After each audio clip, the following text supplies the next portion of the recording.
Hey, folks, welcome to Life After Addiction Indictment. Appreciate you taking time to be here to listen to the show. If you find any value in what you hear, appreciate it if you jump on over to Apple and give us a written 5-star review and share it with anybody who you think might be able to benefit, family or friends.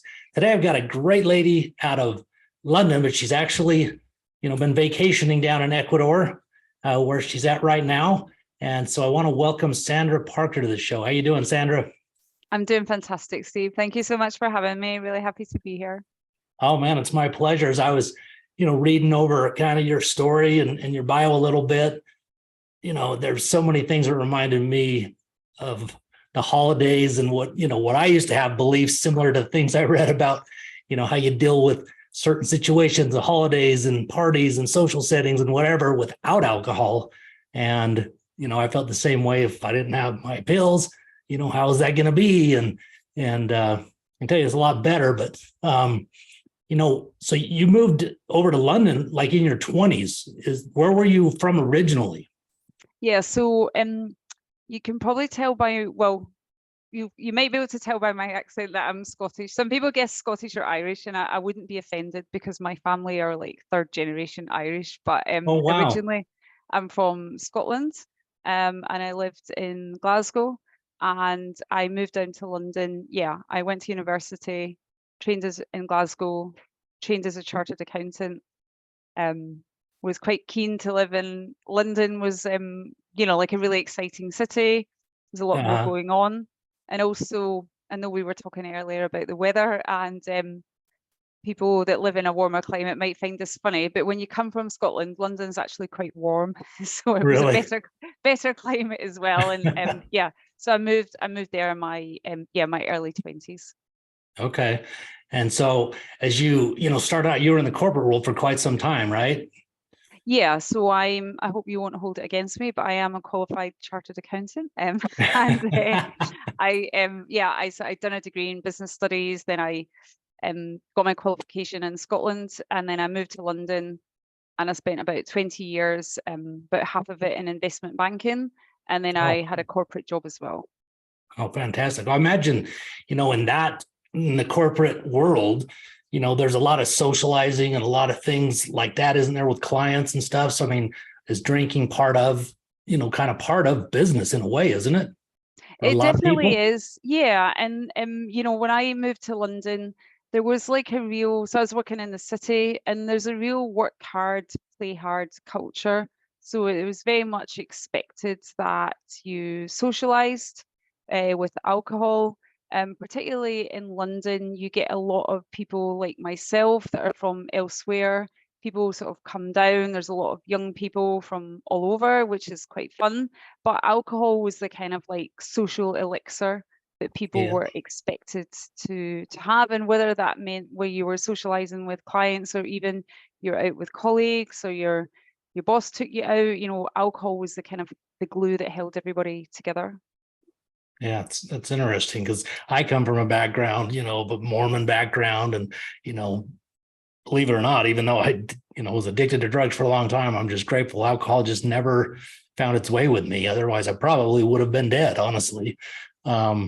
But it is just so much of the norm, in the business world, it seems like, and I know that, I think, like you said, it's what was the word you used? Kind of like a social elixir. I mean, some people, whether it's social anxieties, whether they have, whatever the reasons are, it just, like you said, it loosens people up, makes them more comfortable.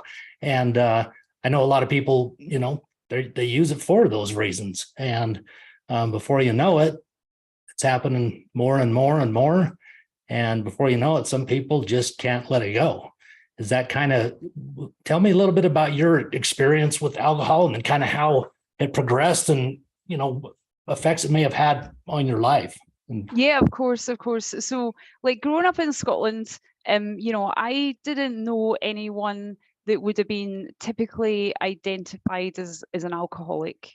So it wasn't like, like a really extreme, but at the same time, alcohol was pretty much a constant.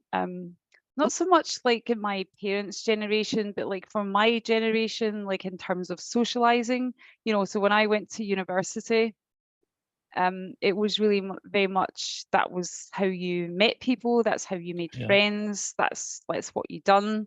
And then that continued when I was doing my training contract. That's how I socialized with my friends, that you worked hard, there was quite a lot of pressure, there was quite a lot of exams, and alcohol was kind of how you let off steam, like on a Friday night or like over the weekend. So like when I was a Okay. teenager and in my early 20s, it was more of a kind of thing that you done when you socialize. So it wasn't like I would come home from work and have a glass of wine. Right. But it was like, if someone's birthday, you went out, and in the weekend, that's when you drank, and on like holidays, so Christmas time or when you're Right. away on vacation. And then when I moved into London, it continued. But what I noticed was that for me, there would be, I never ever intended to get drunk. And I know that Yeah. might sound strange, right? You get all these people that say, oh, so want to get drunk tonight. That was never my intention. Like I always wanted to get to the point where I felt like relaxed or like Yes. I got a buzz from it. But Yeah. the amount of times there's a couple of things I can point to is like one, I was working in a mainly male environment. And so I would be drinking glasses of wine where my male colleagues were drinking beer, right? And I know now that wine is stronger than beer. And also, I don't know what I'm like 8 stone. Sorry, I'm trying to work that out in kilos. I don't know what that is, right? But if the average man I worked with was like 12 stone, then I would get drunk a lot quicker. Yep.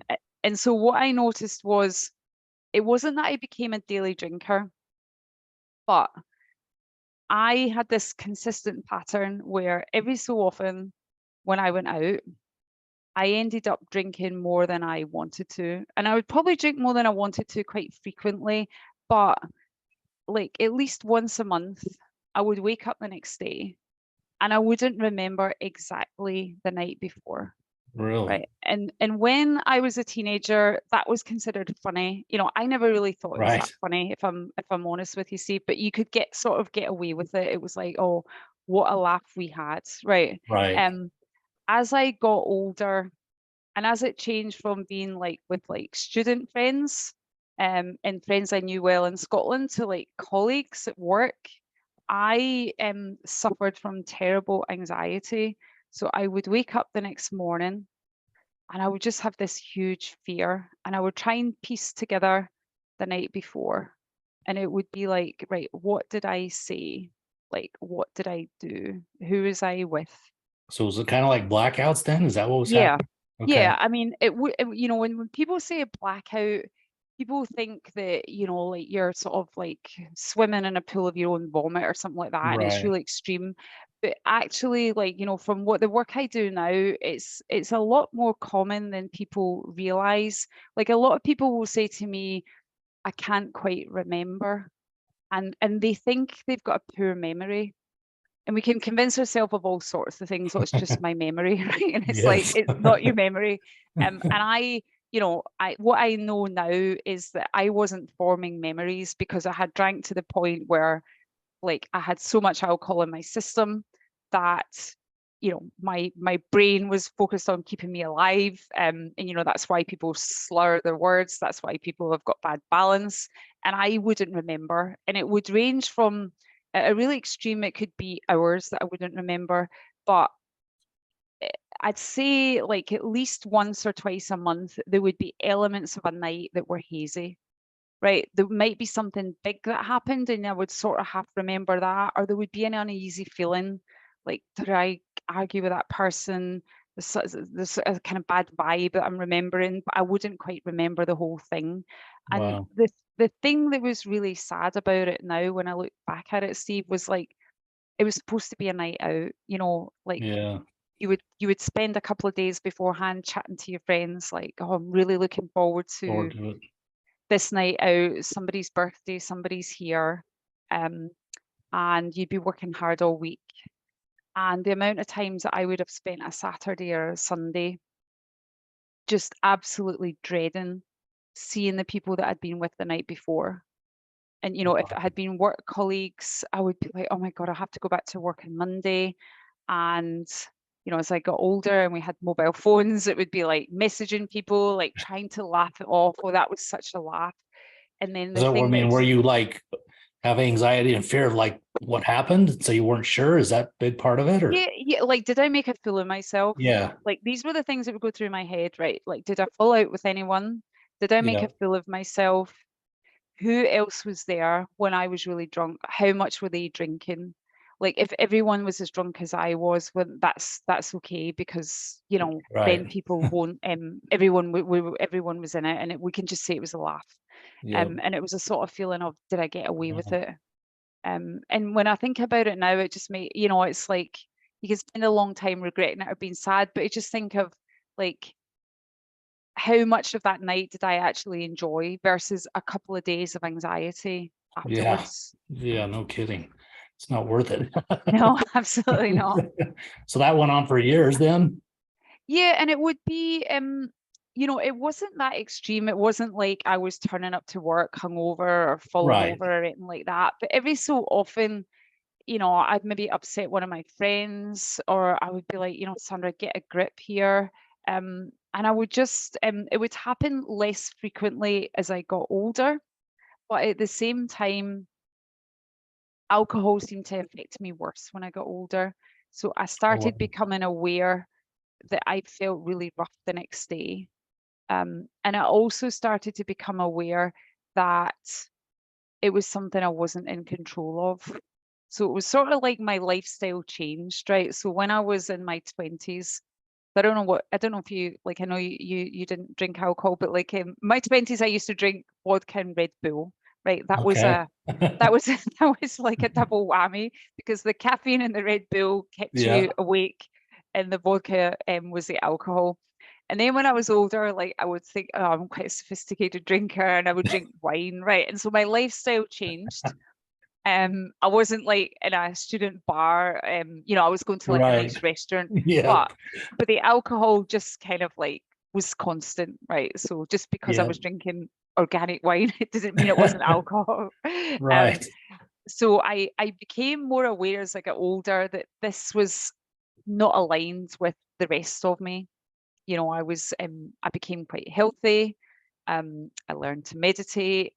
Before I knew anyone else that could meditate in the UK, I got into running. I'd done a couple of marathons, and I had done all this stuff, Right. but I was still drinking. And that's when I had like a bad experience when I was on, it was actually like between Christmas and New Year, I was on a holiday. And it was really bizarre because I was in Myanmar, Burma, right? So in the Oh, middle of wow. nowhere on this fantastic trip. And they brought a whole load of alcohol at New Year, and they had this equivalent of vodka and Red Bull. And on New Year's Day, I spent the whole day in my cabin, like feeling really, really ill. Oh, wow. And I was just like, you know, what am I doing? Like, like enough. And that was the last ever hangover that I had. I didn't stop, sorry, I No didn't problem. stop straight away. And I didn't find the solution straight away, but something that was just like, I just thought, I cannot bear this any longer, like, It really got enough. your attention to start really Yeah, thinking about it. yeah. Okay, that's interesting. So, okay, then, so how long did it take till you just decided you better just stop altogether? Was a really interesting question, because that was not my intention. So I was Gonna cut it's back. yeah, as much as it took years to admit to myself there was a problem. Yep. And when I admitted to myself there was a problem, there was no way I could even contemplate not drinking, right? If somebody said to me like they didn't drink, I would feel sorry for them. I would think that Wow. person doesn't know how to enjoy their life. Yep. And if I was at a night out and there was somebody there that didn't drink, I would actually avoid, you know, I don't even know if I was doing it. I done it so automatically that it didn't really register, but I would just be like, well, you know, Subconsciously, yeah. yeah, I don't want to spend any time with that person. So it was like really ingrained in me that I knew that I had to change. but I couldn't get my head around the idea of never drinking again. Like, I thought that would be really, really sad. And even I think if the doctor had said to me, like, you've got health risk, I think I would have just carried on. Now, whether I would or not, I don't know, but it was such a Right. deep thing that I couldn't think of any scenario that would make me stop. So I looked around. I was looking for lots of guidance, like, because you can see something like AA, Yeah. and I thought, like, right, number one, like, if that works for people, I think it's fantastic, right? But different things work for different people, and I couldn't. There was so many things about it that I just knew that that wasn't going to be for me. And so I was looking for something where I thought, how can I get this under control? And I couldn't find anything at all. I was like, there'd be things that say, well, just drink less. It's Right. like, Yeah. I mean, been Take trying that less. for the last 20 years and it didn't Yeah, work. I know that Um, game. yeah. And then I was pretty lucky because I'd had a couple of health concerns, and I realized I had quite a lot of anxiety that wasn't normal. And I started working with this really amazing coach, and she really helped me understand, like, thoughts aren't things, right? Like, these There's a horror book. stories I was Yeah. telling myself, like, Have weren't you ever real. seen that book? Thoughts. Oh, I had it sent to me when I was in prison. Thoughts are things, I think, is the name. They're just Is that things. right? They're not Right. good. They're not bad. They're just Yeah. things, Yeah. So she introduced me to understanding about, like, the stories I was telling myself in my head weren't necessarily going to happen, and that I was catastrophizing and I didn't need to live like that. And she just, like, opened up my eyes, like, there's a different world. And So then true. I kind of came across this way of looking at your subconscious beliefs. So I started working with a couple of different people, and actually realizing that you can shift, and you don't, things that have been deeply ingrained, um, you can challenge them and change them. And that just blew my brain, because Yeah. I had no idea. So I went down a path of, I'm going to moderate, and I gave up for a month, and then that turned into 6 months. And I realized at that point that I was actually happier not Isn't it? drinking. It's crazy, isn't it? Jeez. Really is. I mean, because I get it. I mean, it was the same exact feeling with me with pills. I was afraid to stop taking them because I didn't think I could golf as good. Just dumb things, like you said, just the craziest stories you buy into and build onto, make them much bigger than they are. Yeah. Nuts. Yeah. So did you do, like, you talked about the subconscious. Did you work with her? Did you do any sort of like NLP stuff? Or, was it just, what kind of things did you do to help you? Yeah, I had a couple of different people helping me, and I was like, I was looking at things like, first of all, I learned, first of all, about that I could shift my mindset, right? So this coach that I worked with, like, really helped me see that, and she introduced me to, like, I started listening to Eckhart Tolle. Oh, yeah. I started journaling, and it was like, this, I was like, oh, like, I just, because I keep telling myself the story, I don't have to keep doing that. And that was really interesting, and that was like shifted a lot of stuff for me. That's the And big thing right there. Is it's just like the drugs or the alcohol, until you realize there's a different way, until you can, admit you have a problem, or until you can realize you're having thoughts that you can catch and notice, and change the way you think. Until someone tells you that, most people don't even know that. no, I mean, I had no idea, and the thing is, Steve, I consider myself quite an intelligent person, Yeah. and I had a good job. I think the other thing is that when I look back now, there's so much shame around alcohol. Like, when I'd go into work the next day, I would always try and laugh it off. Yeah. And sometimes at this time of year, people would start back at work, and somebody might say, oh, I'm going to give up smoking, or someone would say, I'm going to get fit, or I'm going to lose weight. Like, Yeah. people wouldn't say, or people might say, I'm stopping drinking for a couple of weeks to be healthy, but nobody ever said, I'm worried that I drink too much. It was just not a So thing, true. right? Yeah, People I'm just worried my wouldn't. health is getting bad because of my weight, Yeah, Yeah. you're so true. So right. It's So interesting. So there was this, so I knew there was something wrong for a while, but there was such, I mean, denial in myself, plus collective denial all around me. And this belief that, you know, you couldn't enjoy yourself without alcohol. So when I started learning that I could start shifting some of these patterns, then I was able to work with people to understand, well, why do I feel like I need alcohol? Because it's so interesting that I thought it was I thought I was having a laugh drinking, right? Yeah. And when you actually analyze it and you're like, how much of that night was actually good fun? Yeah. Maybe an hour. And then like it's a bit hazy and then can't remember anything. You feel like crap tomorrow. Yeah, if I look at the whole weekend, how much of that weekend was fun? Like very little. How much of that weekend was pretty awful? Quite a lot. So kind of really understanding that there was a short period of time that was fun, followed by a long period of time when it wasn't fun. And the other big light bulb moment was like, this isn't my fault, right? This is an Yeah. addictive substance. Because I think the way that I grew up was like, alcohol is great. Everyone should have a drink. It relaxes you. It's fun. It's how you connect with people. And if ever you drank too much, it was like, just exercise more self-control the next time. Yeah. Nobody said, look, this is highly addictive. When you have one, it'll create a craving for another. Like that's just not discussed, right? If you want another one, you're considered weak. So Yeah. so for Exactly. me, like the things that changed for me was like really educating myself on what it is. Seeing how it's like marketed in the world and endorsed, and but honestly the biggest thing was like realizing how much happier I felt.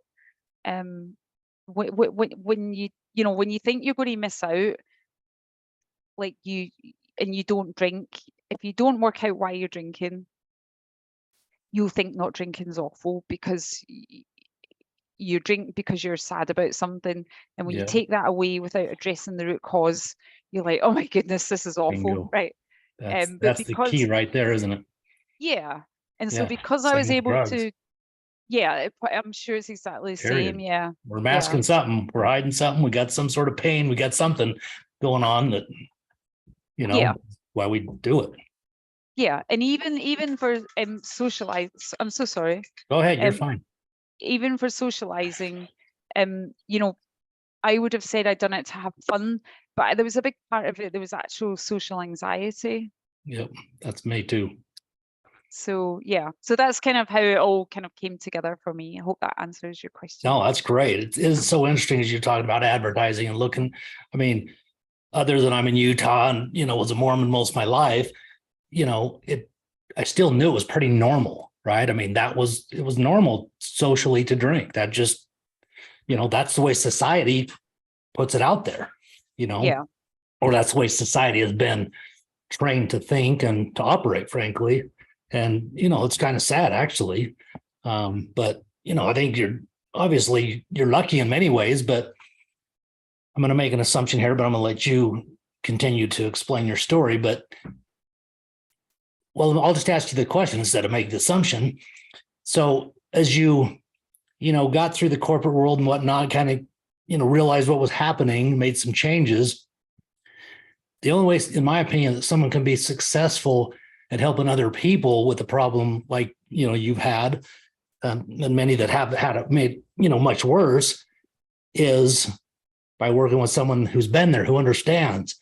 You know, I just don't understand anybody that would have a coach or consultant or whoever, whatever, drug counselor, if that person isn't educated from the problem, meaning by books or whatever. That, to me, that just makes no sense when it comes to alcoholism or drug addiction, because they just don't understand. You know what I mean? As much as they want to, or as much as they've educated themselves, they just don't, you know? And so did you just find yourself feeling like, I want to help people, or kind of how did you evolve to what you're doing? Yeah, absolutely. And I totally agree with you. Like, I think that, when I speak to people like prospective clients, and I understand where they're at and I understand how their life can change, then that's the biggest reward ever, right? When you know you've been It's the there best. and you're like, you're there right now. I can feel your pain because I've been there myself. Yeah. Even if it shows up slightly differently in your life to mine, there's so many similarities and I know where you can go. So what happened for me was like, I stopped drinking. Nobody was more amazed than me. And I enjoyed being a manager, and I had something in the back of my mind for a few years after I'd had this amazing coach myself that I would actually like to coach people. So even though my job was quite different, I did really enjoy the managing part of people. And then I became alcohol free. And I was so excited. And I wanted to tell all my friends, look, you got thoughts aren't things, and like we can Oh enjoy man, yourself more. I And remember no, that. yeah, nobody was interested, if I'm being honest. Yeah. Like a couple, to be fair, a couple of people were, but like there wasn't this groundswell of people saying to me, oh my goodness, I want to do what you're doing. Yeah. And I felt quite sad about that because I thought, I wish more people knew like what this was like. So I'd still go to a works Christmas party and they would hand me like a glass of champagne or a cocktail, and I'd say I don't drink alcohol. And I could see people looking at me the way that I used to look at people. And I Yeah. thought, I've changed, but no one else has. Like nothing else has changed. And then I got the opportunity with some of the people that had helped me to train as a coach. Oh, And that's I thought I wanted to carry on doing this work because I had done so many things to like so many things that I thought were like helping me like develop as a person, right? So I had learned to meditate, which was a massive help for me. I was like exercising. I was learning a lot of stuff. I was really interested in self-development, but I was quite shocked at the difference when I stopped drinking. Like the impact of stopping drinking put everything else in the shade. And it also gave me this massive amount of clarity. And I think that's an interesting stage that we go through as well. And it's something I really like helping my clients with, because if you go on Instagram, people will say, you stop drinking and your life's just amazing. And look at me, I'm smiling every day. And what I realized was, I'm sure you've realized as well, Steve, right? It does make a big positive impact, but it shines a light on parts of your life you might not like, yeah. right? And all the things you were masking before come out. And so for me, I realized that the job I was in wasn't my passion. And I had hidden that from myself for years. I had been to I'd had career coach. I had done all sorts of stuff. I had, I'm the world's best person at like pushing myself. And I'm like, so realizing like I'm not really loving this. It's not awful.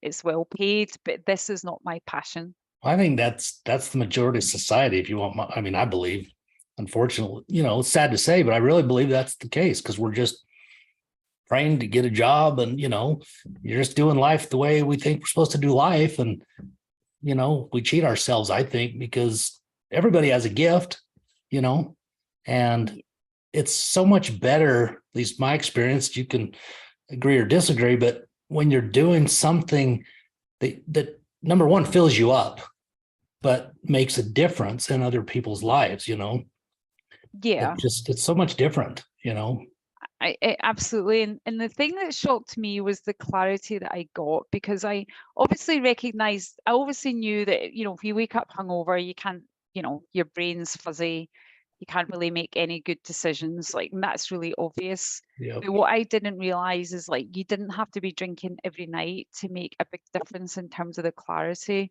So something that I had kind of knew at some level, but not enough to force myself to do something about it, just became so clear. And I was like, right, I'm not loving this. And I can't really pretend, I'm at a stage in my job where I never have to earn any more money. I own my own flat. Like I'm in a good place, but this isn't lighting me up. And so everything kind of fell into place at the same time. Like I'd done this coaching qualification, and I thought, maybe I can do this when I retire, right? Like I'll do this at some point, or I'll do it part-time. Yeah. The big thing was it was a bit of an odd time because I'd qualified as a coach. I still had this corporate job. I was still a chartered accountant. People knew I didn't drink, but nobody knew that I was qualified as a coach to help other people not drink, right? And I remember thinking, I'm not sure how I can do this and help people. At the same time, I'm not really, I'm kind of like hiding it a bit myself. Yeah. You know, because of the shame, right? Like I knew that as soon as I told people I'd become a coach to help people with alcohol, people were like, "Oh, so did you have a problem?" I got a fantastic opportunity during COVID, and my company offered like a severance. Like wow. everyone in the company got the opportunity. If it was restructuring. I stayed in the company for another year, but I was very fortunate that I asked if I could take the severance package, and I got accepted. And so it was about two years ago. Now I was working part-time for about a year during COVID, just helping people out. I could see there was a huge demand. And then from 2021, I started doing this full-time. And that's when I was able to say to people, like, this is what I'm doing, this is my new career. And it just went from there.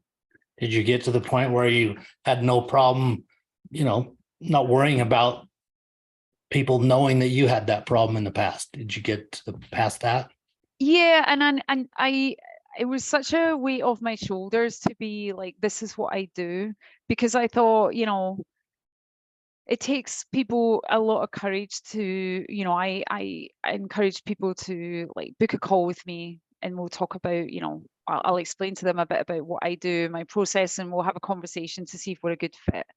And I was like, people that takes courage, right? And so when I qualified as a coach, when I was still working, I thought there's a bit of a conflict here, because on the one hand, I'm, encouraging people to open up to me, but in my day-to-day life, I'm kind of like working as this corporate person, and it just felt really good to like be quite open and say, do you know what, like this is what I'm doing now, and like this is my story. And even just like I put a webinar together, and I set up my website, and and I felt like each time I told someone about my story, or I sent an email out and somebody said, "Oh my goodness, that's me," it's a huge just like a real reward. Nothing takes away the annoyance that you were stuck for such a long time, but the thing that I found has really helped me with that is thinking, well, I can't go back and change that, but if I can help every single person that I work with, and I can sort of envisage what their life is going to be like when they've got this, that's like the best reward. That's the best. You're right. That is the best. I mean, I struggle with some of that you're talking about too, kind of that shame. But I just finally realized that, for me to get where I'm at, I had to experience the things I experienced. And as soon as I embraced it, it's like things just changed, and it's really interesting. I remember I didn't, when I got indicted back in like 2007, I didn't really know of anybody close to me, maybe a friend or something, maybe that I'd heard went to prison or something, federal prison. But when I went through that, first, it's amazing how people come out of the woodwork that, were closer to you than you realize, that had experiences like that. And I've experienced the same thing. And so I'm kind of asking you now, so as you, started to come out and be open about your story, did you find that as well? And did it also make it to where it made it pretty easy after you started doing it to let go of that kind of shame or embarrassment? Does that make sense? Yeah, it does. I mean, I like when I felt pretty proud, like when I set it up, because I just was so excited about like, this is what I'm going to do. And there was so much. I think the thing that made me feel really proud about it is, although I can feel sad about all those times when I was younger and I wasted weekends feeling awful, because I was hungover and sad about how I'd shown up at somebody's party or something like that. I also, because of the way I'd learned to become alcohol free, I felt happier. And so there was a lot of joy in my life that I was experiencing life alcohol free. It was exciting, right? That was the thing. I used to think alcohol was exciting. Yeah. Getting up and being like, whoa, look at me, right? You know, it felt really fun, and setting up a business felt really exciting. So there was a lot of joy. And then, you know, I'd never done something that was considered rewarding before as a career, right? When you work as an accountant, people don't say, "Oh, thank you for what you do." So Right. that was Exactly. Yeah. They're you work saying in the a opposite most of the time. yeah. If you work in an investment bank or a big corporation, you're not usually like the kind of thank you Favorite. for what you do. And so like when I was on holiday recently, and somebody got chatting to me and they were worried about one of their relatives, and they asked me, you know, what I would suggest. And I just, every time that happens, I just think, you know, if I've made it easier for someone else, then that feels really good. So, And amen. That's the best. So you launched your coaching business. I'm not going to ask just too many questions about that. I mean, because I think that the best thing, if anyone's listening out there that, you know, is struggling, you know, book a call, you know, with Sandra. What is your website? And I'll have all this in the show notes, but what's the website Sure. where people can go on and kind of check things out and book a call to chat with you? Yeah, so I'll tell you the story behind the name of it first, because it's quite funny. So Okay. the first year that I stopped drinking, I used to go to this restaurant near work. And every time I ordered a drink, I ordered a tonic. And the barman kept saying to me, gin and tonic, right? So I'd say, can I have a tonic? And he'd just hear that and think it was gin and tonic. And then for about a year, I said, just a tonic. And so when I set up my business, I was brainstorming with a friend saying, That's awesome. what should I call the business? And I was like, oh, do you know, I'm going to call it Just a Just a Tonic. tonic. So my business is called, the website is called Just a Tonic Coaching. And that's where you can find out a bit more about it. That's fantastic. What as far as social media and stuff, where can people like connect with you? Any places? So yeah, so in my website, there's so we've got a private Facebook group. Like I'm on Instagram. You can click on the website, and I've got a webinar that I share. There's 5 shifts that I work with my clients on to get them into the point where they control it. And I guess the thing I would say is I'm really passionate about reaching people before they think that they've hit rock bottom. So people that are like, oh, like the way I was, you know, it's not that bad, you know, things are still okay. Like that, I love it when I can get someone when they're at that stage. And also someone that's like, I don't want to work with anyone if they're going to tell me I'm not allowed to drink. So I'm also really passionate about saying to people, I'm going to help you make your life more fun. I'm going to help you work out what tools you need so you can handle challenges without needing alcohol. And I'm going to work with you, whatever your goal is, if that's to moderate or to drink occasionally. You don't have to kind of, you know, sign up to some sober pledge, because I know that I wouldn't have done that myself. And I want to reach people that are feeling like that as well. I think that's very important, because I think, like you said, so many people would be, you know, that would put them off, or they'd be afraid of that or whatever. But having that approach, you know, and maybe you know some stats that you could share with us, you know, as we wrap up. But when people do have an approach like that and they come to someone like you, do you often find that eventually they just cut it all off? Yes. That's what I would assume. Yeah. So your approach is awesome, I think, because I don't hear that very often. I think that is perfect. Thank you. Well, I say to them throughout, right, like everything on my website, I'll talk about control alcohol, change your life. And a lot of times people will say to me, look, I don't want to give up. Like how, I don't want to do that. And they're afraid that, day one, I'm going to be like, right, here's your sober pledge, sign it now. And what I say to them when they are worried about that, they'll say, I can't imagine having a night out and not drinking. And I'll say, the process is exactly the same, whether you want to give up completely or whether you want to drink occasionally. You have to go through the same process. You have to get to the point where you're indifferent to it, because if you're not indifferent to it in terms of you could take it or leave it and you don't feel deprived, if you're not in that stage, then you're still going to feel like you're missing out and it's still going to have a hold over you.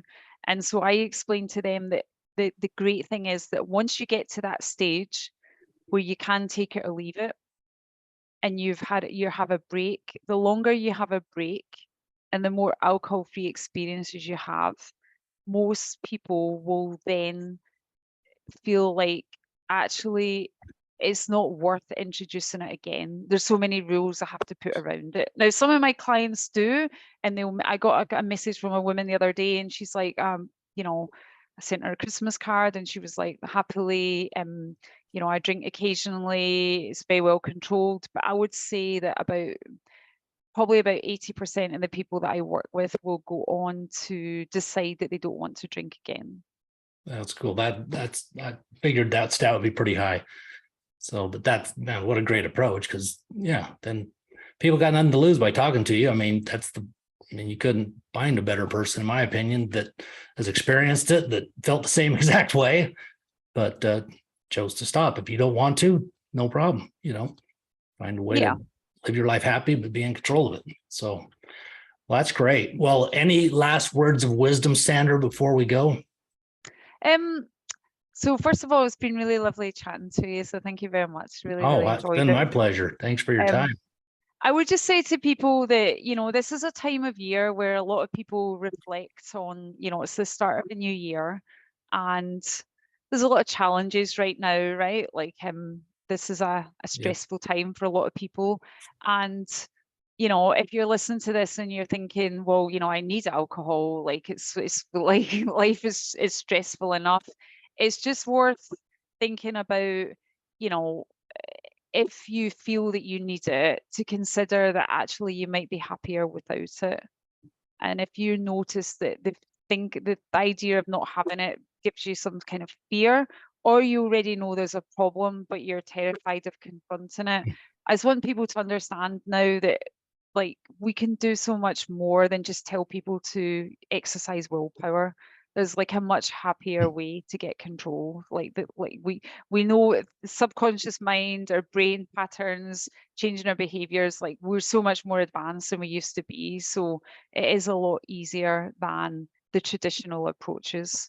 Yeah, well, that's fantastic. Well, again, Sandra, thanks so much for your time, and hope you have safe travels back home. Thank you. I'll make sure I've got all your information in the show notes. And, thanks again for being here. We'll talk. Thank you so much.